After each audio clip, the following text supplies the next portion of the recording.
All right, today we're going to rearrange equations and also talk about molarity. So to start off with, you would treat this like a whiteboard. So just get out a scratch piece of paper, rearrange the equation, and then check your answer. I will also go through them as well. So the first thing is to rearrange the equation to solve for BD. So go ahead and pause, and then you can come back.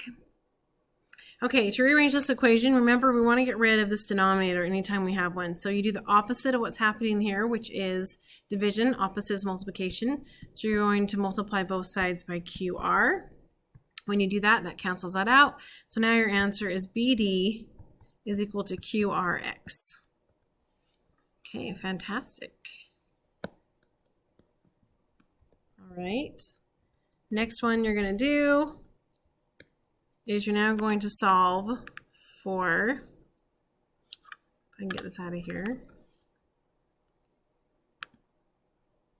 same equation, but now you're going to solve for QR.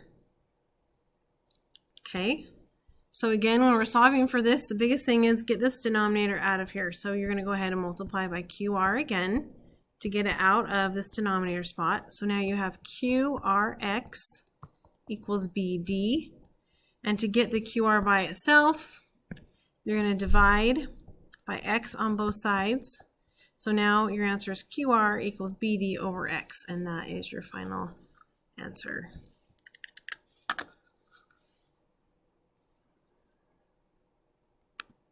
Okay, all right, so there's your answers right there. Okay, next one is rearrange the equation to solve for MOL. MOL stands for mole. So here we have moles over liters, so what we're going to do is get that denominator out of there. So multiply by liters on both sides, and oh, we're done with our equation. Moles equals capital M times capital L.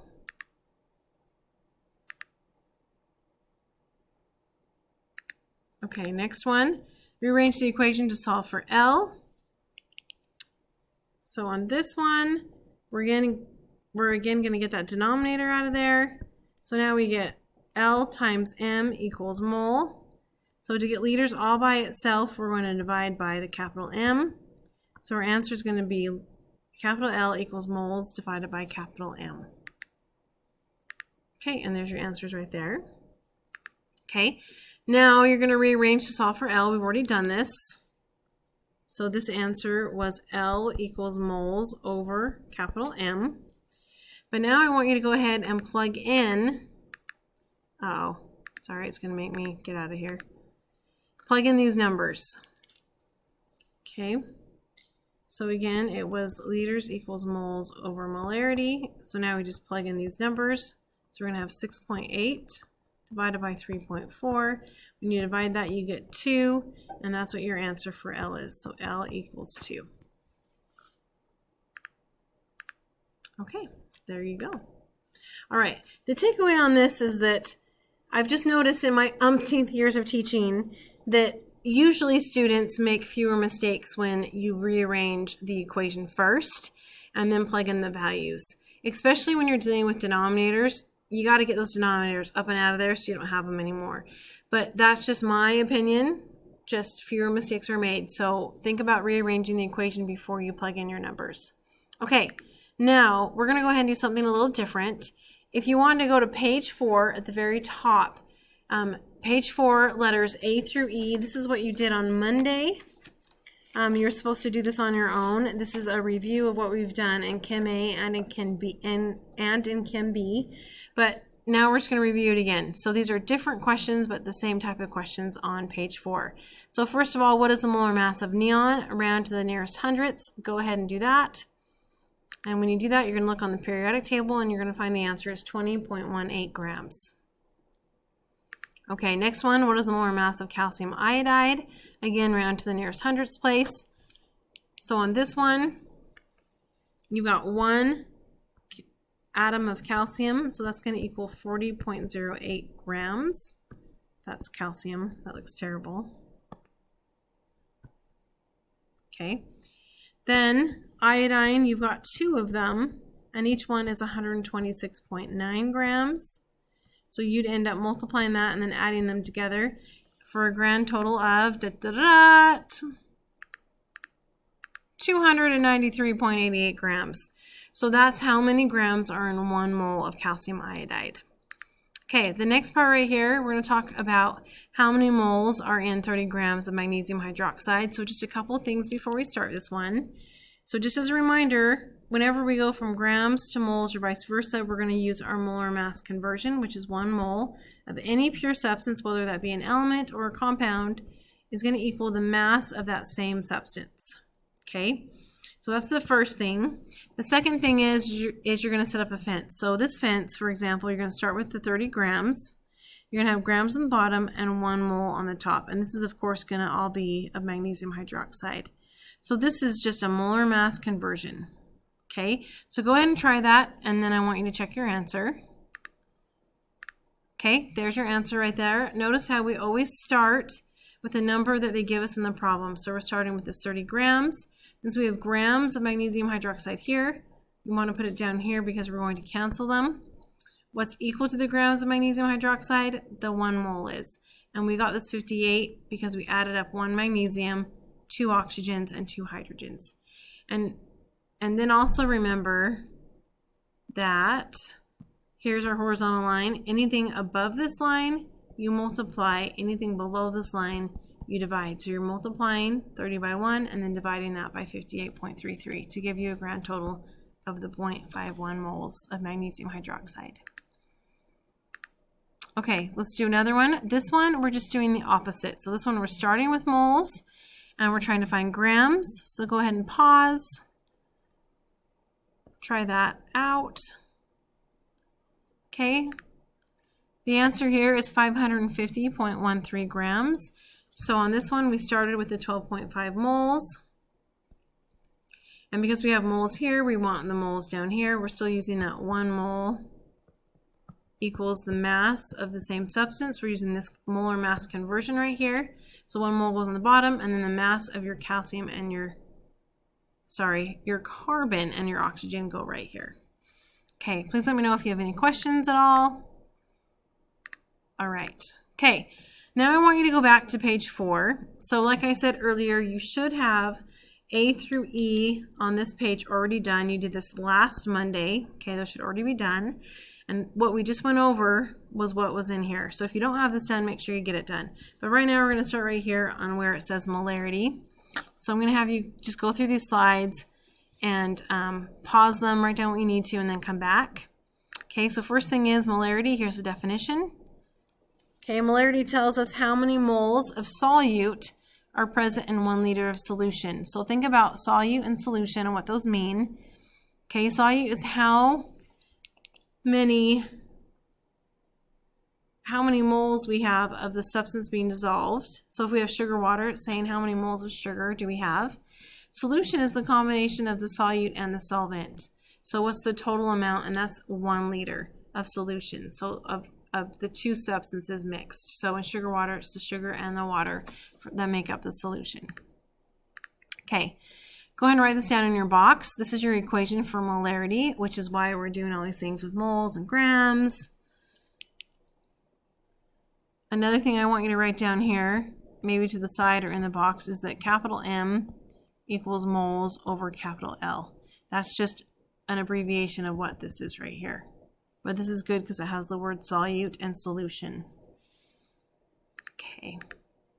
All right, so molarity is just a solution of concentration. So remember how we talked about concentration and dilution last week? We talked about like what makes a substance more concentrated, what makes it more diluted. Well, that's what molarity is dealing with, is how concentrated or dilute a solution is.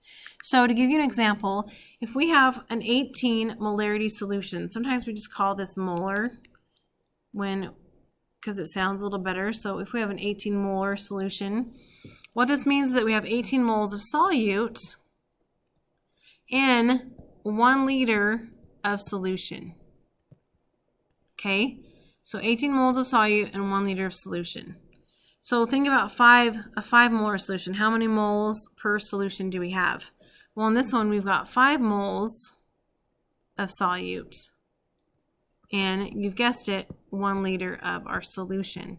So which one of these is more concentrated, the 18 molar or the 5 molar? Okay, if you said 18 molar, you were correct. That's because you've got 18 moles versus 5 moles. So this is a lot more concentrated of a solution. If we're doing like the same solution, like sugar water, this one's going to have 18 moles versus 5 moles of sugar and the same amount of total solution, a lot more concentrated. Okay, and this is important because if you are in a lab setting, or if you work at a job like Autoliv where you're making the solution for the airbags, you have to have the correct concentration, the correct molarity. Okay, now we're going to do some questions. Oh, but before that, don't confuse molarity with moles. So here's your equation again, okay? And in this equation, you have to have these units. So the capital M stands for molarity, the MOL stands for moles, and the L stands for liters. So you just have to make sure that you have these exact units when we plug in our equation. Okay, so let's do this first question. While I'm reading this, this is on number 1 in your packet on page 4. I want you to underline your knowns and your unknown. Okay, so what is the molarity of a solution that has 17 moles and a volume of 1.25 liters? Okay, so let's underline the important stuff. So our known right here is molarity. Okay, and then we've got 17 moles and 1.25 liters. So if we outline what we have here, our question mark is molarity. We have moles, and that equals 17, and we've got liters, and that equals 1.25. Okay, so if you look, we've got molarity, moles, and liters, which matches what we need in our equation. So we're going to go ahead and we're just going to plug these in because our units match up, moles to moles, liters to liters. So here we're going to do 17 moles divided by the 1.25 liters, and that's going to give us 13.6, and your units here are either going to be moles over liters, or you can write it and say 13.6 molarity with a capital M. So either one of these answers is correct. All right. Okay, Lynn, let's do the second one. The second one says, what is the molarity of a potassium chloride solution that has a volume of 400 milliliters and contains 85 grams of KCl? So let's go ahead and write down our knowns and unknowns. So molarity is our unknown. And then it says we have a volume of 400 milliliters. So does this go with the moles or the liters? It goes with the liters. Okay, so that's going to be with our liters. And then we've got this 85 grams. What do you think that correlates with? The moles, the liters, or the molarity? Oh, the moles, because remember, you convert from grams to moles. So now what we have to do is we have to convert these in order to have these exact units that we need. So let's start with the 400 milliliters. 400 milliliters, we're going to do our little fence. There's 1,000 milliliters and 1 liter. So we're going to divide that, and we're going to get 0.4 liters. And then for our mass, you're going to do what we just did, and with our whiteboards, we have 85 grams of potassium chloride. So you're going to have the mass of the potassium chloride on the bottom. That's going to equal 1 mole. So let's take a second and figure out our mass. Our potassium is 39.1. Our chlorine is 35.45. And if we add these together, we're going to get 74.55. So 74.55. And that's going to equal, let's get our calculators out, 85 divided by 74.55. So we get 1.14 moles. Okay, now that we have the right units, okay, we've got liters, we've got moles. Now we can plug it into this equation. So this is going to be 1.14 mole over the 0.4 liters. And that is going to equal, dun, dun, dun, sorry, I'm all over the place, 2.85 capital M for molarity. Fantastic. So that's a pretty dilute solution compared to something like 10 molar solution. Okay, we will continue this tomorrow. Let me know if you have any questions. Adios.